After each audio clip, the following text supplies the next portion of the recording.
نحمدہ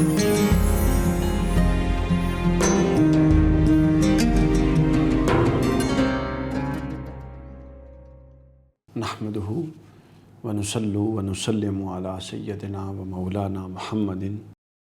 رسولہ النبی الامین المکین الحنین الکریم رؤوف رحیم.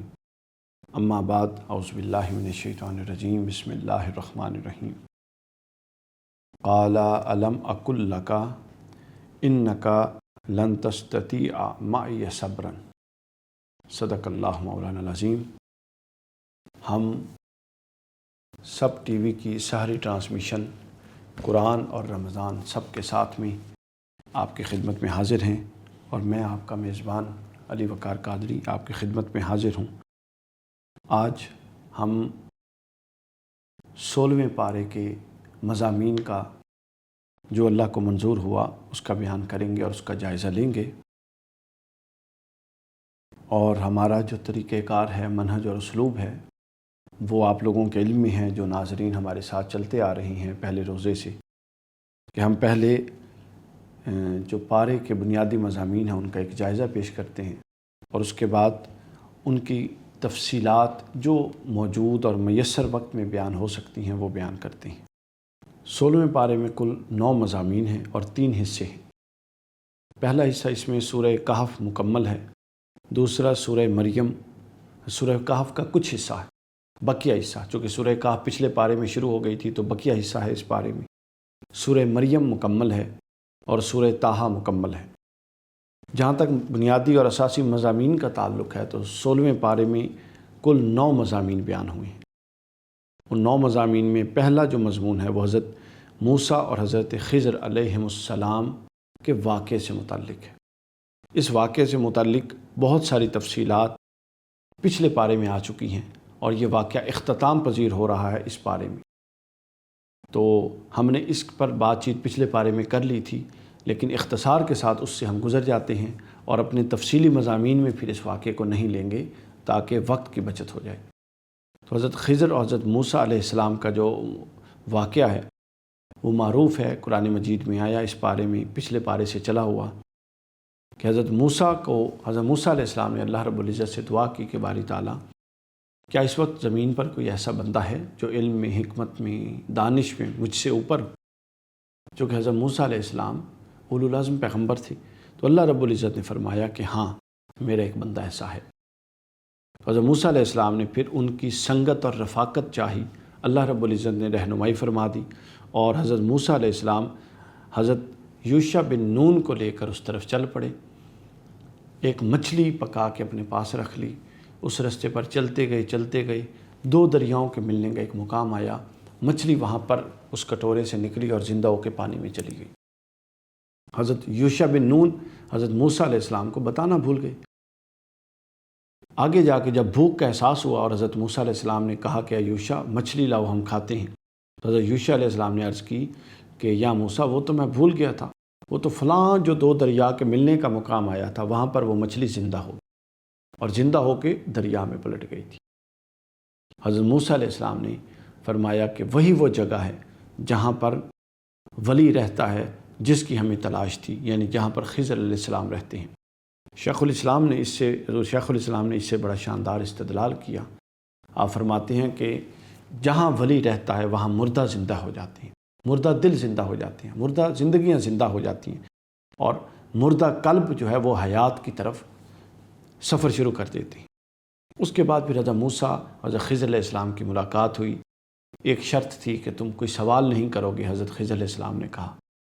پھر آگے 3 معاملات آئے، کشتی کی ایک بالے کو توڑنے کا، پھر دوسرا ایک بچے کو قتل کرنے کا، اور تیسرا خستہ دیوار، اس بستی کی جس بستی والوں نے پانی اور کھانا تک نہ پوچھا، اس کی بستی کی خستہ دیوار کو تعمیر کرنے کا.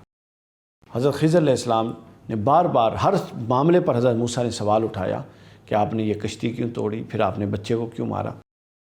طے یہ ہوا تھا کہ سوال نہیں کیا جائے گا. جب 3 دفعہ یہ معاملہ ہوا تو حضرت خضر علیہ السلام نے فرمایا کہ اب اے موسیٰ، آپ کے اور میرے رستے جدا ہیں، اس سے آگے ہم نہیں چل سکتے. آپ نے چونکہ 3 بار سوال کیا اور طے ہوا تھا کہ سوال نہیں ہوگا، میں آپ کو ان 3 کا جواب دے دیتا ہوں اور اس کے بعد آگے چلتے ہیں. انہوں نے بتا دیا کہ تختہ، وہ جو کشتی کا تختہ اس لیے توڑا کہ جہاں یہ جا کے رکے گی وہاں ایک ظالم بادشاہ تھا، اس کے کارندے تھے، تو جو نئی کشتی آتی تھی بے داغ اس کو وہ ہتھیا لیتے تھے، تو میں نے اس لیے داغدار کر دیا کہ وہ نہ لے اور اس کا رزق چلتا رہے۔ بچے کا مسئلہ انہوں نے بتایا کہ یہ بڑا ہو کے اپنے ماں باپ کے لیے اور ان کے دین کے لیے بہت بڑے فتنے اور فساد کا باعث بن سکتا تھا، تو میں نے اس لیے اللہ کے حکم سے اس کو قتل کیا، اور اللہ ان کو اس سے بہتر صالح اولاد اور نعم البدل دے گا۔ اور تیسرا بتا دیا کہ وہ جو دیوار تھی اس کے نیچے 2 یتیم بچوں کا ان کا خزانہ تھا اور ان کا مال تھا، اگر گر جاتی تو بستی والے اٹھا لیتے اور بچوں کے حصے میں کچھ نہ آتا، تو لہٰذا میں نے دیوار کو بنا دیا تاکہ جب یہ بڑے ہوں تو اس خزانے کو حاصل کریں۔ یہ قصہ پہلے بھی گزر چکا، اور آگے اس واقعے کی کچھ تفصیلات چونکہ اس بارے میں آئی تھی تو میں نے ریپیٹ کر کے اس قصے کو کلوز کر دیا۔ دوسرا بڑا موضوع جو ہے وہ ذوالقرنین کا قصہ ہے۔ یہ جو ذوالقرنین کا قصہ قرآن میں آیا، یہ بڑا زبردست وسائل والا بادشاہ تھا، اور اس کا گزر ایک قوم سے ہوا جو وحشی لوگوں کا شکار تھی اور ظلم کا نشانہ بنی ہوئی تھی۔ انہوں نے ذوالقرنین سے کہا کہ آپ اس سے ہماری جان چھڑوا دیں، تو جو ذوالقرنین تھے انہوں نے ایک دیوار چنوائی، اور وہ قوم جو ظلم کرتی تھی آ کے اس کو قرآن نے یاجوج اور ماجوج کہا ہے۔ تو حضرت جو ذوالقرنین تھے انہوں نے ایک دیوار چنوائی اور یاجوج اور ماجوج کو اس میں بند کر دیا۔ اب وہ دیوار قیامت کے نزدیک ریزہ ریزہ ہوگی، اور وہ پھر زمین پر اور دنیا میں آئیں گے اور پھر وہ تباہی مچائیں گے۔ اس کا تذکرہ آیا۔ اس کے بعد ان 2 بنیادی مضامین کے بعد سورہ مریم کا آغاز ہو جاتا ہے، اور سورہ مریم میں 11 انبیاء اکرام علیہ السلام کا تذکرہ ہے، جس میں سے 11 انبیاء اکرام کا تذکرہ ہے، جن میں سے 3 انبیاء اکرام کا قدر تفصیلی ہے اور باقیوں کا محض نام آیا ہے۔ حضرت یحییٰ علیہ السلام کی ولادت کا تذکرہ ہے کہ اللہ نے حضرت یحییٰ علیہ السلام اور ان کی اہلیہ کو بڑھاپے میں کیسے بیٹا عطا فرمایا۔ پھر اس کے بعد حضرت عیسیٰ علیہ السلام کی غیر معمولی اور معجزانہ ولادت کا تذکرہ ہے۔ پھر تیسرے نمبر پہ حضرت ابراہیم علیہ السلام کے اپنے والد، یعنی جو قرآن میں اس کو باپ کہا گیا، چچا جس سے مراد ہے جو آزر ہے، جو کہ آپ کے والد کا نام طارق تھا، جو موحد تھے،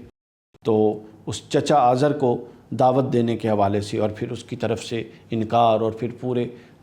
دیگر لوگوں کی طرف سے انکار، اور پوری قوم کی طرف سے انکار، اس کا تذکرہ آیا حضرت ابراہیم علیہ السلام کے ضمن میں۔ تو حضرت ابراہیم، حضرت عیسیٰ اور حضرت یحییٰ علیہ السلام، ان 3 انبیاء کا کچھ تفصیل سے آیا۔ اس کے علاوہ باقی انبیاء کرام کا تو بہت اختصار سے اور بعضوں کا صرف نام لے لیا گیا۔ حضرت موسیٰ علیہ السلام، حضرت ہارون علیہ السلام، حضرت اسماعیل علیہ السلام، حضرت اسحاق علیہ السلام، حضرت یعقوب علیہ السلام، حضرت ادریس علیہ السلام، حضرت آدم علیہ السلام اور حضرت نوح علیہ السلام۔ یہاں پر آ کے سورہ مریم کا اختتام ہوتا ہے اس کے موضوعات کا۔ اس کے بعد اگلی سورت سورہ طٰہٰ شروع ہوتی ہے، اور سورہ طٰہٰ میں 3 بنیادی باتیں آتی ہیں۔ پہلا مضمون تسلی دی گئی حضور نبی اکرم صلی اللہ علیہ وآلہ وسلم کو کہ محبوب مکرم، یہ جو آپ کی دعوت کے منکر ہیں اور آپ کی دعوت اور آپ کی حق بات کو نہیں مانتے، ایمان نہیں لاتے، تو اس پر آپ اپنی قلب اتھر کو مغموم نہ کیا کریں۔ اس کے ساتھ جو دوسرا پہلو بیان ہوا، یہ وہ پہلو ہیں جو حضور علیہ السلام کو تسلی دینے کے بیان ہوتے ہیں قرآن پاک میں، پے در پے بیان ہو رہے ہیں، لیکن یہاں پر ایک خاص پہلو تسلی دینے کا بیان ہوا، اور وہ یہ تھا کہ قرآن مجید کی تلاوت اور دعوت دونوں کام، دن میں وہ اور رات میں وہ، دن میں دعوت اور رات میں پھر قیام اللیل اور عبادت، ساری رات کھڑے ہو کر عبادت، اتنی طویل قرات فرماتے آپ، اور اتنی کثرت سے عبادت اور قیام اور رکوع اور سجود فرماتے کہ آپ کے جو قدمین مبارک ہے متورم ہو جاتے، سوج جاتے۔ اللہ رب العزت نے فرمایا کہ اے محبوب، آپ اپنے اوپر اتنی مشقت کیوں ڈالتے ہیں اور اتنی سختی کیوں کرتے ہیں؟ کیونکہ قرآن انسانوں تک اس کا ابلاغ، اس کا پہنچانا اور اس کی دعوت دینے میں بھی آپ اپنی جان جوکھوں میں ڈالتے ہیں۔ وہ کام بھی ایک مشکل ہے جو آپ کرتے ہیں، یہ دن کا کام ہے، دن کی مصروفیات ہے اللہ کے پیغام کو لوگوں تک پہنچانا، اور رات کو اتنی طویل قرات فرماتے ہیں کہ آپ کے پاؤں مبارک متورم ہو جاتے ہیں۔ تو اللہ رب العزت نے فرمایا کہ اے محبوب، آپ کچھ رات کچھ حصہ جاگ لیا کریں، یعنی اپنے اوپر یہ سختی نہ فرمائیں۔ اس کے بعد جب کوئی آپ صلی اللہ علیہ وسلم کی دعوت پر کان نہ دھرتا تو آپ کو بے پناہ غم ہوتا۔ یہ دوسرا حصہ۔ پہلا حصہ آپ کو یہ بتایا گیا کہ آپ دن میں بھی عبادت میں مصروف ہوتے ہیں۔ یہ دیکھیے کیا شفقت کا پہلو کہ دن میں اللہ نوٹ کر رہا ہے، جس طرح کوئی شفیق جو ہمدرد ہوتا ہے وہ دیکھتا ہے کہ میرے اس بندے نے کیا کچھ کر دیا ہے اور اس کو آرام کا وقت بھی نہیں ملتا، اور یہ ہر وقت جد و جہد میں ہے۔ یہ وہ اسلوب ہے جو بلا تشبیہ و بلا مثال ماں یا باپ اپنے بیٹے کا دیکھتی ہے اور وہ کہتی ہے کہ تھوڑی دیر آرام کر لو۔ تو یہاں وہی بیان ہوا کہ آپ سارا دن دعوت، مشرکین کی استہزاء، طعنہ زنی اور اللہ کے دین کے ابلاغ کے لیے سارا دن صرف فرماتے ہیں، اور ساری رات قرات کرتے ہیں اور ساری رات قیام کرتے ہیں۔ تو آپ اپنے اوپر اتنی سختی نہ فرمائیں۔ پھر قرآن تک ابلاغ اور دعوت کی بات کو بیان کرنے کے بعد دوسرا پہلو یہ بیان کیا کہ پھر یہ جو آپ کی دعوت پر کان نہیں دھرتے تو اس سے آپ کو بے پناہ غم ہوتا ہے۔ آپ اپنے قلب اطہر کو مغموم نہ کیا کریں، اس لیے کہ رب کریم نے جس کے لیے ہدایت مقدر کر رکھی ہے، ہدایت یافتہ صرف اور صرف وہی ہو سکتا ہے۔ یہ بیان ہوا۔ اس کے بعد اگلا موضوع شروع ہوتا ہے، وہ حضرت موسیٰ علیہ السلام کا قصہ ہے جو یہاں پر بڑی تفصیل سے بیان ہوا، بڑی تفصیل سے۔ حضرت موسیٰ علیہ السلام انبیاء کرام میں وہ شخصیت ہیں جن کا پورے قرآن میں سب سے زیادہ تذکرہ ہے۔ یہاں پر حضرت موسیٰ علیہ السلام کا واقعہ 14 نکات بیان ہوئے اس کے، مختصراً عرض کر دیتا ہوں، آگے یہ تفصیل سے آئے گا۔ مختصراً یہ کہ حضرت موسیٰ علیہ السلام کا سب سے پہلے باری تعالیٰ کے ساتھ شرف ہم کلامی، اس کو زیر بحث لایا گیا۔ اس کے بعد حضرت موسیٰ علیہ السلام کو دریا میں ڈالنا اور نکال دینا، پھر حضرت موسیٰ کا تابوت فرعون کو ملنا، پھر پوری عزت اور احترام کے ساتھ رضاعت کے لیے حضرت موسیٰ ہی کی حقیقی والدہ کا انتخاب، اس میں اللہ تعالیٰ کی کیا فضل اور کرم نوازی تھی، اس کا بیان۔ اس کے بعد حضرت موسیٰ علیہ السلام سے ایک قبطی کا قتل ہونا بغیر ارادے کے، اور اس کے قصاص سے حضرت موسیٰ کو نجات دلانا، اس کا بیان۔ اس کے بعد آپ کا کئی سال تک مدین میں قیام، اس کا ذکر ہے۔ اس کے بعد اللہ تعالیٰ کی طرف سے آپ کو اور آپ کے بھائی حضرت ہارون علیہ السلام کو فرعون کے پاس جانے کا حکم۔ اس کے بعد فرعون کے ساتھ موعظۃ حسنہ، اچھی بات کر۔ دیکھیے فرعون کے پاس بھیجا جا رہا ہے، فرعون جیسے سرکش کے پاس، لیکن اپنے نبی کو یہ تلقین کی جا رہی ہے بطور داعی کہ اچھے دلائل کے ساتھ اور احسن انداز میں بات چیت کریں۔ اس کے بعد جب فرعون تک دعوت پہنچی تو فرعون نے جادو اس کو بنا دیا اور اپنے سارے جادوگر اکٹھے کر دیا، اس کا ذکر۔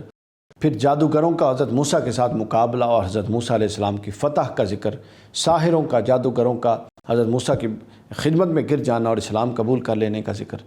پھر راتوں رات حضرت موسیٰ علیہ السلام کا بنی اسرائیل کو لے کر مصر سے خروج، اور فرعون کا پورا لاؤ لشکر کا لے کر جب وہ بھی اسی دریا سے آیا تو پھر کیا ہوا، اس کو اس دریا میں، جس دریا نے حضرت موسیٰ کو رستہ دیا تھا، فرعون کی ہلاکت کا تذکرہ۔ اس کے بعد حضرت موسیٰ علیہ السلام کے اسی تذکرے کو جاری کرتے ہوئے بنی اسرائیل، یہاں سے وہ اب چونکہ نکل گئے بنی اسرائیل کو محفوظ لے کر، آگے بنی اسرائیل پر پھر اللہ کی جو نعمتیں اور انعامات ہیں ان کا تذکرہ، پھر بنی اسرائیل کا ناشکرہ پن، بنی اسرائیل کی طرف سے جو ریشہ دوانیاں ہوئیں ان کا تذکرہ۔ حضرت موسیٰ علیہ السلام جب تورات کے لیے کوہ طور پر گئے تو پیچھے سامری کا ایک بچڑا بنانا اور بنی اسرائیل کا اس کی پوجا کرنی شروع کر دینا، اس کا تذکرہ۔ اور پھر حضرت موسیٰ کا واپسی پر اپنے بھائی حضرت ہارون پر غصہ ہونا کہ انہوں نے قوم کو شرک کرنے سے کیوں نہیں روکا، اس کا تذکرہ۔ اور حضرت ہارون علیہ السلام کی اس پورے معاملے پر، سامری اور جادوگر اور وہ بچھڑے کی عبادت کے معاملے پر حضرت موسیٰ کو وضاحت۔ یہاں پر آ کے 14 نکات میں حضرت موسیٰ کا قصہ تمام ہوتا ہے، مکمل ہو گیا ذکر۔ آخری جو تیسرا ذکر ہے وہ حضرت آدم علیہ السلام کا ہے کہ اللہ تعالیٰ نے آدم علیہ السلام کو پیدا فرما کر مسجود ملائک کیا، پھر سب فرشتوں نے سجدہ کیا مگر شیطان نے نہیں کیا۔ دیکھیے یہ پلٹ پلٹ کے ذکر آ رہے ہیں۔ اللہ تعالیٰ نے حضرت آدم علیہ السلام سے فرمایا کہ اب یہ تمہارا اور تمہاری بیوی کا دشمن ہے شیطان، تو لہٰذا تم جنت میں رہو، آرام سے رہو، وہاں نہ تمہیں بھوکے ہوگے، نہ ننگے ہوگے، نہ پیاسے ہوگے، نہ دھوپ سے تکلیف اٹھاؤ گے، بس ایک شرط ہے کہ فلاں درخت کے پاس نہ جانا۔ مگر شیطان نے وسوسہ ڈالا، بہکایا، حضرت آدم اور حضرت حوا علیہم السلام نے شجر ممنوعہ کا پھل کھا لیا۔ اللہ نے انہیں جنت سے نکال دیا اور جنت سے زمین پر تشریف لے آئے۔ اس کے بعد انہوں نے اللہ کے حضور معافی مانگی اور اللہ تعالیٰ نے اس معافی کو قبول کر لیا۔ یہ سامعین اکرام 16ویں پارے کے بنیادی مضامین تھے جن کا ہم نے احاطہ کیا۔ اب ہم اس کی تفصیل میں جاتے ہیں۔ جب اس کی تفصیل میں ہم جاتے ہیں تو اس میں سب سے پہلے جو بات زیر بحث آتی ہے وہ ذوالقرنین کا قصہ ہے۔ جیسا کہ میں نے عرض کیا، حضرت موسیٰ اور حضرت خضر علیہ السلام کا قصہ پچھلے پارے میں پوری تفصیل کے ساتھ اور ابھی مضامین کا جائزہ لیتے ہوئے ہم نے اختصار کے ساتھ بیان کر دیا۔ اب ہم ذوالقرنین کا قصہ بیان کریں گے۔ ذوالقرنین کی شخصیت میں مفسرین کا بہت اختلاف ہے۔ بہت سے لوگ اسے سکندر مقدونی، بہت سے حضرات اس کو سکندر مقدونی کو ذوالقرنین قرار دیتی ہیں، لیکن صحیح بات یہ ہے کہ سکندر کو ذوالقرنین قرار دینا، اس کے بہت ساری چیزیں اس سے ٹکراتی ہیں۔ اس سے بہت سارے علماء نے، مفسرین نے اتفاق نہیں کیا، کیونکہ یہ شخص ایمان اور خوف خدا سے خالی تھا، یہ جو سکندر تھا، جبکہ جس ذوالقرنین کا قرآن میں تذکرہ ملتا ہے یہ جہاں مالی طور پہ مضبوط تھا، مالی وسائل کے ساتھ تھا، اللہ نے اس کو بڑے وسائل اور قوت دے رکھی تھی، وہیں اس کے اندر ایمان تھا، مومن تھا۔ یہ بعض حضرات نے سکندر کے علاوہ دوسرے کئی بادشاہوں کا جو قرآن کا تذکرہ ہے ذوالقرنین کا، دوسرے کئی بادشاہوں کے ساتھ اس کو ملانے کی کوشش کی کہ اس سے فلاں مراد۔ یہ ایک اختلافی مسئلہ ہے، اس میں کسی کی کوئی حتمی اور قطعی رائے نہیں ہے جس پر سب کا اتفاق ہو۔ لیکن اصل مسئلہ یہ ہے اور قرآن کا اصول یہ ہے کہ شخصیت کے تعین کی طرف جانا یہ اصل مقصود نہیں ہے، بلکہ اصل مقصود یہ ہے کہ اس کو جو بھی ذوالقرنین تھے اس کا واقعہ بیان کر کے اس سے ہمیں حاصل اللہ رب العزت کیا کروانا چاہتا ہے، اس پر ہم بات کریں گے۔ تو قرآن کے مطالعے سے یہ پتہ چلتا ہے کہ ذوالقرنین کو اللہ نے مادی قوت دے رکھی تھی، طاقت دے رکھی تھی، قوت عطا کر رکھی تھی، اور روحانی اور ایمانی طاقت بھی اس کو میسر تھی، اور ان کی فتوحات کا دائرہ بہت وسیع تھا، یعنی دین بھی، دنیا بھی، طاقت بھی، تصرف بھی، حکومت بھی، سب چیزیں اللہ نے ان کو دے رکھی تھی۔ اور اپنی فتوحات کے زمانے میں ان کا گزر اور ان کی فتوحات کا اتنا طویل سلسلہ تھا کہ ایک طرف سے مشرق کے آخر سے ان کا وہ سلسلہ شروع ہوا، اور کنارے، اور ایک مشرق کے آخری کنارے سے، اور دوسری طرف مغرب کے انتہائی کنارے تک جا کر ان کی فتوحات کا سلسلہ جاتا ہے۔ قول ہے، لوگ کہتے ہیں کہ تقریباً پوری دنیا انہوں نے فتح کر دی۔ واللہ عالم اصل بات کیا ہے۔ اپنی فتوحات کے زمانے میں، ابھی یہ فتوحات کر رہے تھے، فتوحات کے زمانے میں ان کا گزر ایک ایسی قوم سے ہوا جو پہاڑوں کے درمیان رہتی تھی،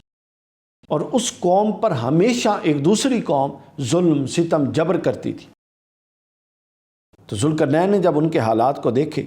تو اس مظلوم قوم کی داد رسی کے لیے اور اس کی ریکویسٹ پر، وہ جو ظالم قوم تھی، اس ظالم کو قرآن نے یاجوج اور ماجوج کہا ہے،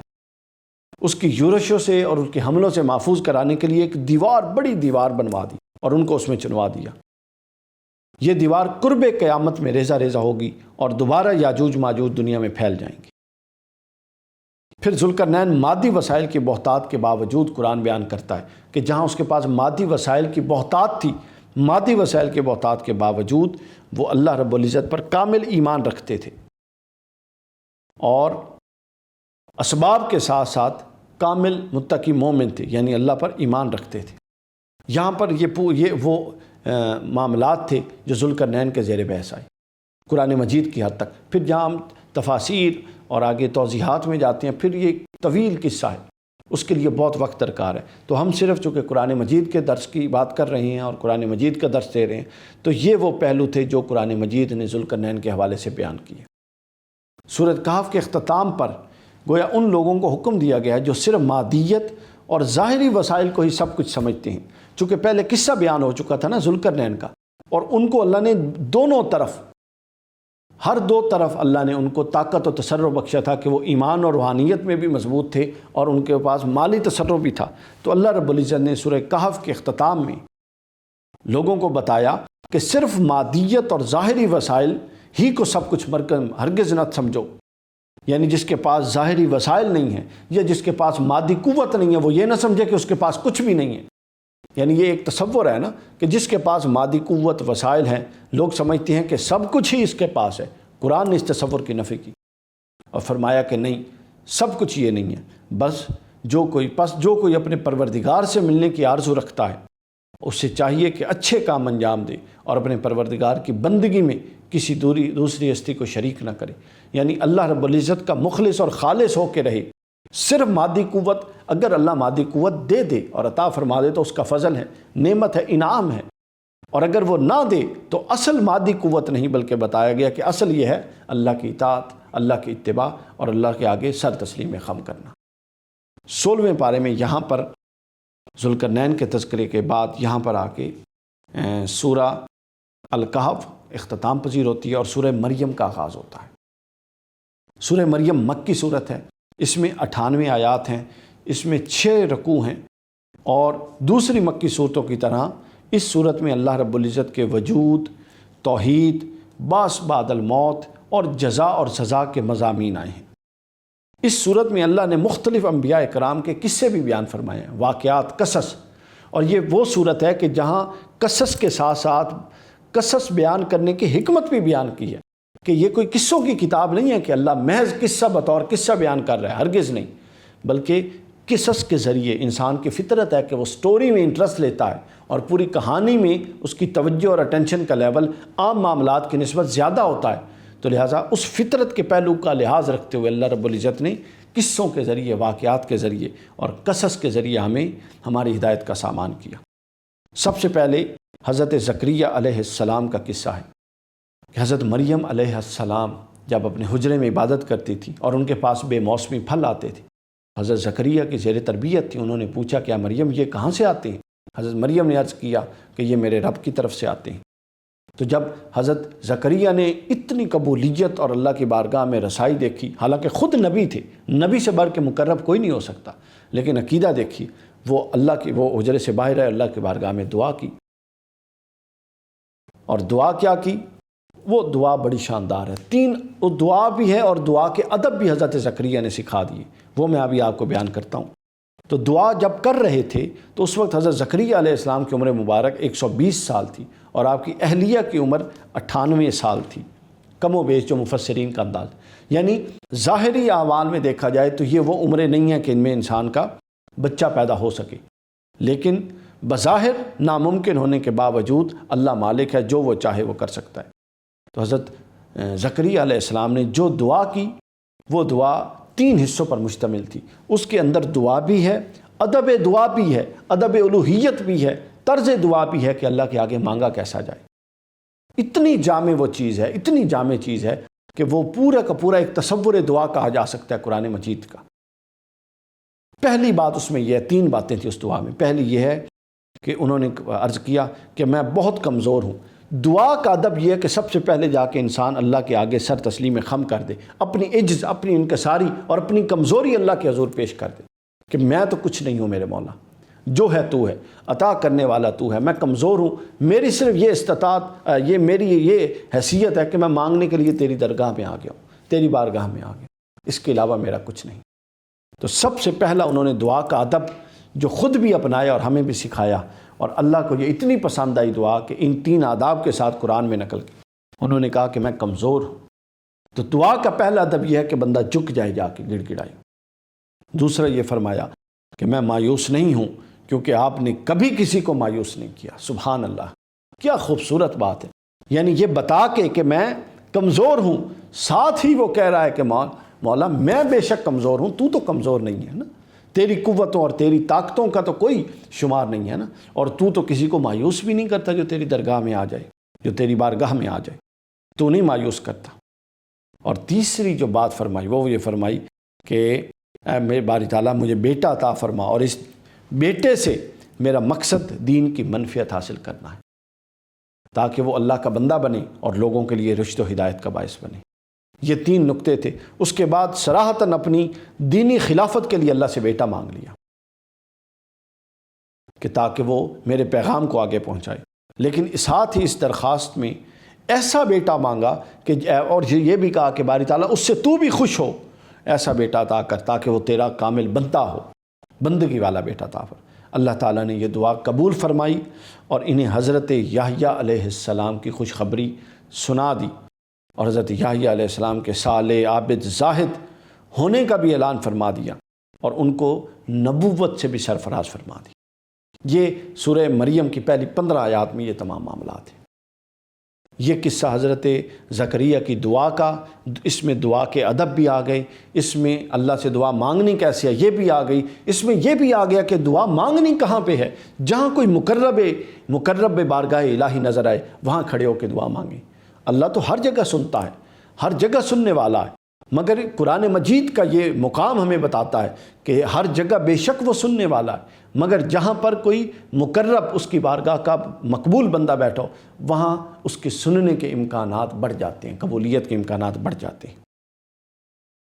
اس کے بعد دوسرا اگلا جو واقعہ اس صورت میں آ رہا ہے سورہ مریم میں اور اس پارے میں چلتے ہوئے، حضرت زکریا علیہ السلام کے قصے کے بعد وہ حضرت عیسیٰ علیہ السلام کی ولادت کا معجزاتی بیان ہے کہ حضرت، اب دیکھیے نا، درجہ بدرجہ قرآن انسان پر در کھولتا جا رہا ہے۔ حضرت زکریا کے معاملے میں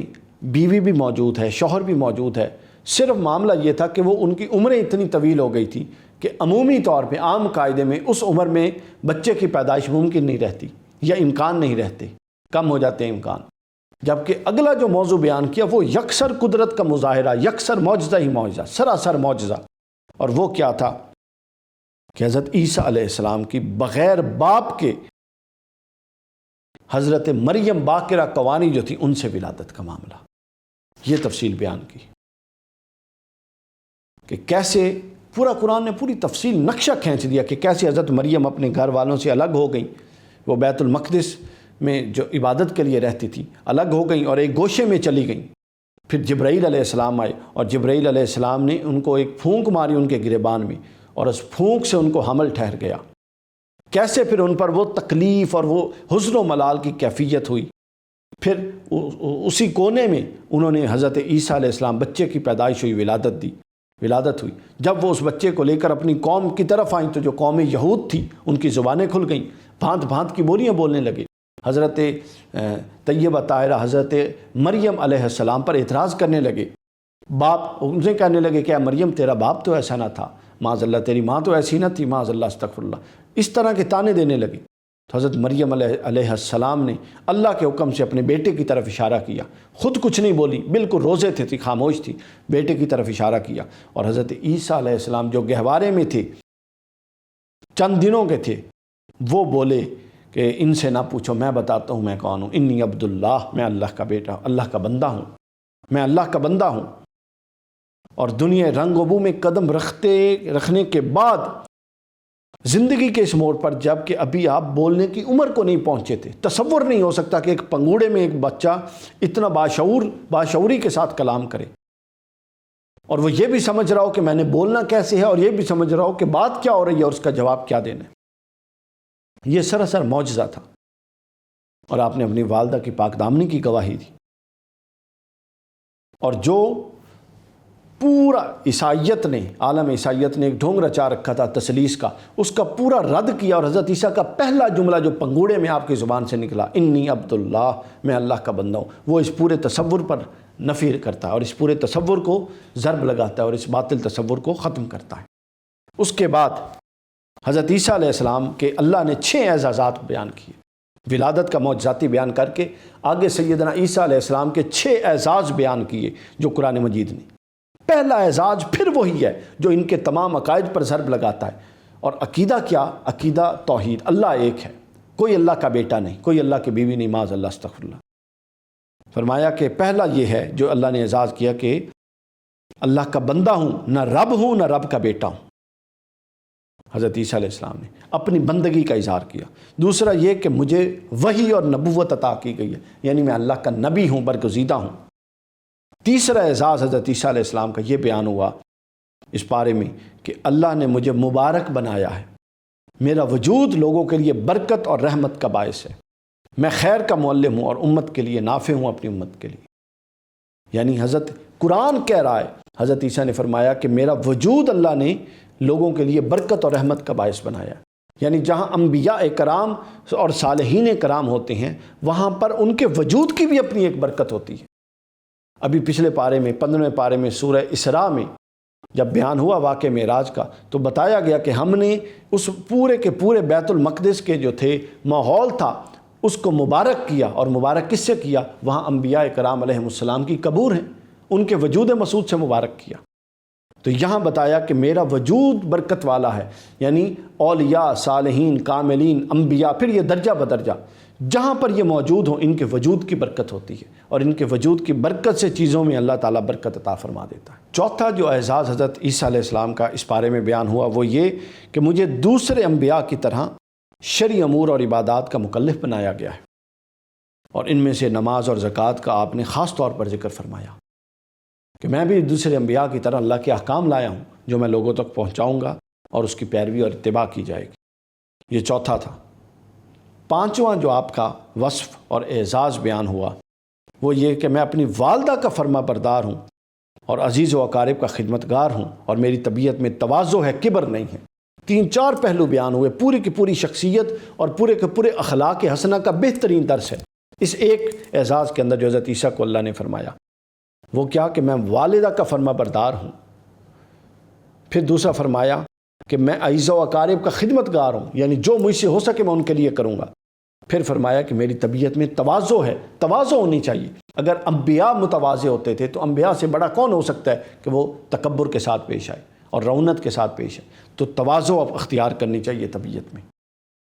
چونکہ جن کی طبیعت میں تواضع نہیں، تکبر ہے، وہ سب کچھ بربادی ہی بربادی ہے۔ اس پر کبھی تنا کتنا موٹا ہوتا ہے درخت کا لیکن پھل جھکی ہوئی ٹہنی پر لگتا ہے، یہ بات سمجھنے کی ہے۔ اور آخری بات یہ بتائی، فرمایا کہ میں غرور و کبر نہیں کرتا بلکہ متواضع ہوں۔ اور چھٹا اور آخری اعزاز جو قرآن نے حضرت سیدنا عیسیٰ علیہ السلام کا بیان کیا وہ یہ فرمایا کہ مجھے دنیا اور آخرت میں امن اور سلامتی کی خوشخبری سنائی گئی ہے۔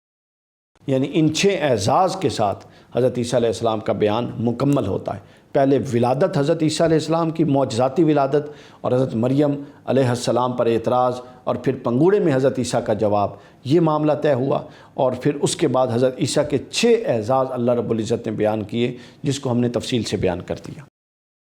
اس کے بعد اگلا جو معاملہ آ رہا ہے اور یہاں اگلا مضمون ہے اس پارے میں وہ حضرت ابراہیم علیہ السلام کا واقعہ ہے۔ اور وہ واقعہ یہ ہے کہ حضرت ابراہیم علیہ السلام نے جب آنکھ کھولی تو ایک بالکل بھی سری بات ہے، واضح بات ہے، سب کے علم میں ہے، اور قرآن میں بے شمار جگہ اس سے پہلے آ چکی ہے کہ ایک شرک کا ماحول تھا۔ جو آپ کے چچا تھے آزر وہ بھی بت بناتے تھے، اور گھر میں ادھر ادھر ماحول، اور پھر نمرود کی حکمرانی، یعنی ماحول ہی پورا کا پورا شرکیہ ماحول تھا۔ حضرت ابراہیم علیہ السلام کا وجود اس ماحول میں حق کا بول بالا تھا، اس ماحول میں باطل کے ماحول میں نور کی کرن تھی۔ باوجود خاندان کے اندر مشرک ہونے کے آپ نے اپنی گفتگو میں بڑے جو تھے، مثلا چچا آزر کا ذکر ہے جو بت بناتا تھا، جب اس کو دعوت دیتے تھے تو اس کے بڑے ہونے کی وجہ سے ادب کا لحاظ اپنی جگہ پہ رکھتے تھے، یعنی موقف کا اختلاف اپنی جگہ لیکن عمر کا لحاظ اپنی جگہ۔ یہ قرآن مجید نے ادب سکھایا کہ بے شک کوئی بڑا مشرک ہے، بعض اوقات اگر کسی کا ماں باپ خدا نخواستہ مشرک ہے تو پھر ان کی اتباع اس معاملے میں، دین کے معاملے میں نہیں ہوگی، اللہ کی معصیت میں کسی کی اتباع نہیں ہو سکتی،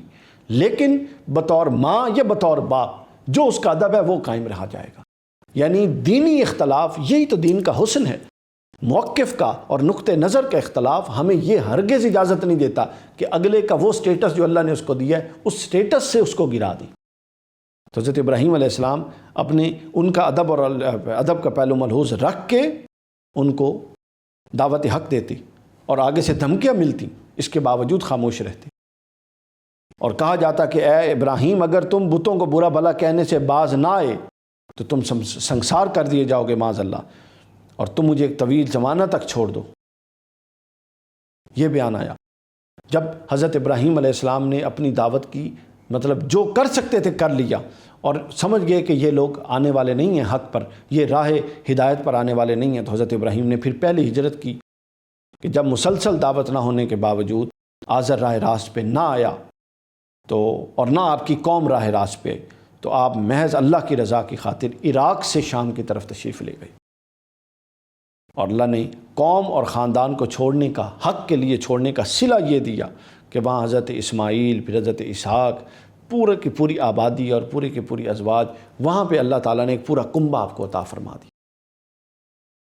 اس کا بیان آیا۔ اس کے بعد بعض اسی صورت مریم میں اور اسی پارے میں بعض انبیاء کرام علیہ السلام کے جو متبعین ہیں ان کو تنبیہ کا نشانہ بنایا گیا کہ حضرت موسیٰ، حضرت ہارون، حضرت اسماعیل، حضرت ادریس کا تذکرہ کر کے پھر یہ بتایا گیا کہ ان انبیاء کے جانشین یعنی ان کے امتی، ان کے متبعین ایسے لوگ ہیں کہ جو ان میں سے کچھ ایسے ہیں کہ جو اپنی نمازوں کو ضائع کرتے ہیں، حقوق اللہ کا پورا لحاظ نہیں رکھتے، حقوق اللہ کو پوری طرح سے ادا نہیں کرتے، اس کے جملہ تقاضے پورے نہیں کرتے، بلکہ اس میں سستی اور کاہلی کے شکار ہیں، اور خواہشات نفس اور شہوانی خواہشات کی بندگی میں لگے ہوئے ہیں، ان کا راستہ اختیار کرتے ہیں، یعنی انہوں نے خواہشات کو اپنا خدا بنا لیا ہے۔ اس کے بعد یہ بتایا کہ مشرکین میں سے بعض پھر یہ ہیں، بعض تو وہ تھے انبیاء کے متبعین میں سے جو عبادات اور احکام الہی کا پوری طرح لحاظ نہیں رکھتے تھے، پھر دوسرا طبقہ جو مشرکین کا تھا، جو ایمان ہی نہیں لائے تھے، ان کا بھی ساتھ ہی ذکر کر دیا اور بتایا کہ یہ وہ لوگ ہیں جو بعثت بعد الموت، بعثت بعد از وفات جو ہے اور جزا اور سزا اس کے منکر ہیں۔ یہ ان پر تنقید کی اور انہیں جہنم کے ارد گرد ضرور جمع کیا جائے گا کہ یہ نہ سمجھیں کہ یہ اللہ کے قانون کے منکر ہیں اور بنیادی عقائد اور مسلمات کے منکر ہیں، ان کو چھوڑ دیا جائے گا، نہیں، اللہ فرماتا ہے یہ جہنم میں جمع کیے جائیں گے۔ اس کے بعد مومنوں کے لیے اللہ نے جو آپس میں محبت ڈالی ہے اس کا ذکر ہے کہ جو لوگ اللہ کی رضا کی خاطر اپنی خواہشات کو قربان کر دیتے ہیں، آپس میں اچھا سلوک رکھتے ہیں، خالص اللہ کے ہو جاتے ہیں، اور ان کی محبت انسانوں کے قلوب میں اللہ رب العزت ڈال دیتا ہے۔ یعنی اگر کوئی اللہ کے لیے مخلص ہوتا ہے، اخلاص کے ساتھ دین کی راہ پر چلتا ہے، تو اللہ پھر اس شخص کو لوگوں میں محبوب کر دیتا ہے، لوگوں میں اس کی محبت ڈال دیتا ہے۔ اور وہ کیسے ڈالتا ہے؟ اس کو حدیث پاک میں اس کا بیان ہے، صحیحین میں بھی، مسند احمد میں بھی۔ حضور نبی اکرم صلی اللہ علیہ وسلم نے فرمایا کہ جب اللہ کسی بندے کو پسند کرتا ہے، اور پسند کرنے کا معیار پہلے بیان ہو چکا کہ وہ بندہ خالص اللہ کا بندہ ہو، اطاعت میں، فرما برداری میں، اخلاق میں وہ بندگی کے درجات مسلسل طے کرتا ہو، اور اس کا مدعا اور مطمع نظر صرف اور صرف رضا الہی ہو، تو وہ بندہ ایسا ہے کہ اس سے اللہ محبت فرماتا ہے۔ تو جب اللہ محبت فرماتا ہے تو پھر اس محبت کے بعد اللہ حضرت جبرائیل کو کہتے ہیں کہ یا جبرائیل، میں فلاں بندے سے محبت کرتا ہوں، تو بھی محبت کر۔ حضرت جبرائیل بھی اس سے محبت کرتے ہیں۔ پھر جبرائیل سے اس محبت کرنے کے بعد اہل آسمان میں اور اہل عرش میں منادی کرا دی جاتی ہے کہ اللہ بھی فلاں سے محبت کرتا ہے، جبرائیل بھی کرتا ہے، اور اے اہل ایمان تم بھی ان سے محبت کرو۔ چنانچہ آسمانوں والے اس سے محبت کرنے لگتے ہیں۔ پھر زمین والوں کے دلوں میں جو پاکیزہ دل اہل زمین میں ہوتے ہیں، وہ محبت آسمان سے ان زمین والوں کے دلوں میں ڈال دی جاتی ہے۔ اور اسی طرح ایک برعکس عمل بھی ہے کہ جب کوئی بندہ نافرمان ہو جاتا ہے اور اللہ کی بارگاہ میں ناپسندیدہ ہو جاتا ہے، تو پھر اللہ کی بارگاہ میں بھی ناپسندیدہ، جبرائیل علیہ السلام بھی اس سے نفرت کرنے لگتے ہیں، اور پھر آسمان والے بھی اس کو ناپسند کرتے ہیں اور نفرت کرتے ہیں، اور پھر اس کی نفرت زمین پہ ڈال دی جاتی ہے، منتقل کر دی جاتی ہے۔ یہاں پر آ کے یہ سورہ مریم کا اختتام ہوتا ہے، اور اس پارے میں ہم سورہ طٰہٰ میں داخل ہو جاتے ہیں۔ یہ صورت مکی ہے، سورہ طٰہٰ مکی صورت ہے، 135 آیات ہیں، 8 رکوع ہیں۔ حضرت موسیٰ علیہ السلام کا قصہ جو سورہ مریم میں شروع ہوا تھا اور اجمالی طور پہ چل رہا تھا، بیان ہوا تھا، وہ سورہ طٰہٰ میں پھر تفصیل سے آیا۔ میں نے بتایا کہ حضرت موسیٰ علیہ السلام کے واقعات کو بہت زیادہ پلٹ پلٹ کے بیان کیا گیا۔ ایک تو اس کے اندر عبر اور نصائح بہت زیادہ ہیں، اور وہ خرابیاں اور وہ بیماریاں جو بنی اسرائیل میں تھیں، ان میں سے بہت ساری ایسی ہیں جس کی یہ امت بھی شکار ہے۔ اللہ رب العزت کی اپنی حکمت ہے اور اپنی شان ہے کہ ان تمام چیزوں کو بار بار بالتکرار انداز، مناہج اور اسالیب بدل بدل کے نئے پیرائے میں ان چیزوں کو بیان کیا جاتا ہے تاکہ ہمارے لیے ہدایت کا ساماں ہو۔ طٰہٰ جو اس سورت کا نام ہے، یہ حضور نبی اکرم صلی اللہ علیہ وسلم کے اسماء گرامی میں سے ایک ہے، یعنی حضور کے اسماء، حضور کے اپنے ذات پاک جو اسم گرامی ہیں محمد صلی اللہ علیہ وسلم، اس پر بھی ایک صورت، اور پھر آپ کے کئی القابات پر بھی ایک صورت، کئی صورتیں ہیں آپ کے القابات پر۔ یہ سورۃ المدثر، سورۃ المزمل، سورہ طٰہٰ، سورہ یاسین، یعنی یہ حضور کے اسماء ہیں۔ کیا پیارے اسماء ہیں جن کے نام پر اللہ نے سورتوں کے نام رکھ دیے۔ تو سورہ طٰہٰ میں آپ کے ناموں میں سے ایک نام ہے، اور یہاں اس کے ذریعے آپ کو خطاب کرتے ہوئے اللہ نے فرمایا کہ اے محبوب، ہم نے آپ پر قرآن اس لیے نازل نہیں کیا کہ آپ مشقت میں پڑ جائیں۔ اصل بات یہ تھی کہ حضور نبی اکرم صلی اللہ علیہ وسلم قرآن کی تلاوت اور دعوت دونوں میں بے پناہ مشقت کرتے تھے۔ دن میں دعوت اور رات کو تلاوت، اور رات کو قرات اور رات کو قیام۔ تو راتوں کو نماز میں اتنی طوالت اور قرات کرتے کہ پاؤں مبارک متورم ہو جاتے۔ اور جب پھر اس کے ساتھ کیا تھا، ایک طرف تو یہ مشقت تھی، پھر اس کے ساتھ یہ تھا پھر جب دعوت دیتے تھے تو جو منکرین تھے وہ دعوت پر توجہ نہیں دیتے، اس سے پھر آپ کے قلب اطہر پر مغموم ہو جاتے بتقاضۂ بشریت۔ تو اللہ نے کہا، اللہ نے فرمایا کہ آپ خود کو زیادہ مشقت میں نہ ڈالیں، اس لیے کہ قرآن ہر کسی کے دل پر مؤثر نہیں ہو سکتا، یہ اسی کے دل پر مؤثر ہوگا جس کی ہدایت کا فیصلہ اللہ کے حضور ہو چکا ہے۔ یہ بیان ہوا۔ اس کے بعد حضرت موسیٰ علیہ السلام کا واقعہ پھر شروع ہو جاتا ہے، جو پیچھے سورۃ مریم میں تھا، درمیان میں رکا اور پھر شروع ہو گیا۔ اور اس واقعے میں دوسرے انبیاء کرام کے مقابلے میں آپ لوگوں کو میں نے پہلے بھی عرض کیا کہ حضرت موسیٰ کا واقعہ زیادہ بیان ہوا ہے۔ یہاں سورہ طٰہٰ میں یہ واقعہ تفصیل سے، اتنی تفصیل سے آیا کہ 9ویں سورت سے لے کر 9ویں آیت سے لے کر 98 نمبر آیت تک تقریباً تسلسل سے حضرت موسیٰ علیہ السلام کا قصہ ہے اور اس کے مختلف پہلو ہیں۔ حضرت موسیٰ علیہ السلام کے تذکرے کے، بنی اسرائیل کے تذکرے کے مختلف پہلو بیان ہوئے ہیں۔ مثال کے طور پہ آپ کے تذکرے کی ابتدا مدین سے واپسی پر ہوتی ہے کہ آپ جب مدین تشریف لے گئے، پھر واپس آئے، پھر آگ دیکھی، پھر اس کے بعد باری تعالیٰ سے شرف ہم کلامی، پھر نبوت کا ملنا، یہ واقعہ ہوا۔ اور اس کے بعد پھر قرآن نے بیان کیا کہ آپ کی ولادت، اور آپ کی ولادت کے بعد آپ کو اس ڈر سے کہ کہیں فرعون کے فوجی قتل نہ کر دیں، آپ کو صندوق میں ڈال کے دریا میں بہا دیا گیا۔ آپ دیکھیے کہ حضرت موسیٰ کا وہ پہلے ہم کلامی والا معاملہ پہلے آ گیا اور ولادت کا معاملہ بعد میں۔ یہ اپنا قرآن کا نظم ہے، یعنی قرآن بعض اوقات چیزوں کو ترتیب زمانی میں لیتا ہے اور بعض اوقات ترتیب زمانی میں نہیں لیتا، بلکہ جو ہدایت کے لیے جو منہج اور جو اسلوب بہترین ہوتا ہے قرآن وہ اپناتا ہے، تو وہ اپنایا گیا۔ تو سورۃ طٰہٰ کے اندر جو حالات بیان کیے گئے